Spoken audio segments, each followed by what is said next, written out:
নতুন করে আরেকটা খোঁটা শুনতে হয়, আর সেটা হচ্ছে ভালো বউ। একজন বলেছিল তুমি অনেক ভালো বউ, এখন পান থেকে চুন ঘষলেই একটা কথাই ভালো বউ, মানে এটা একটা খোঁটা হয়ে দাঁড়িয়েছে, শুনতে হয়। যাই হোক, হ্যালো এভরিওয়ান, আসসালামু আলাইকুম। কেমন আছেন সবাই?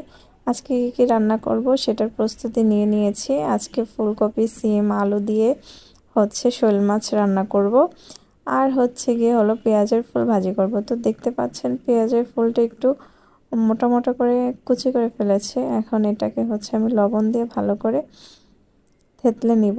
এরপরে হচ্ছে রসটা ঝরিয়ে নিয়ে আমি এটা সুন্দর করে ভাজি করে নেব। পেঁয়াজের ফুল ভাজি আমার খুব ভালো লাগে খেতে। আমি কখনো বিয়ের আগে পেঁয়াজের ফুল ভাজি খাইনি, বাট তরকারি রান্না করে আম্মু খাইয়েছে, সবজি টবজি এরকম, বাট ভাজি কখনো খাইনি। বিয়ের পর থেকে আমি আমার শ্বশুরবাড়িতে এসে ভাজি খেয়েছি, আর এই ভাজিটা আমি আমার শাশুড়ির কাছ থেকে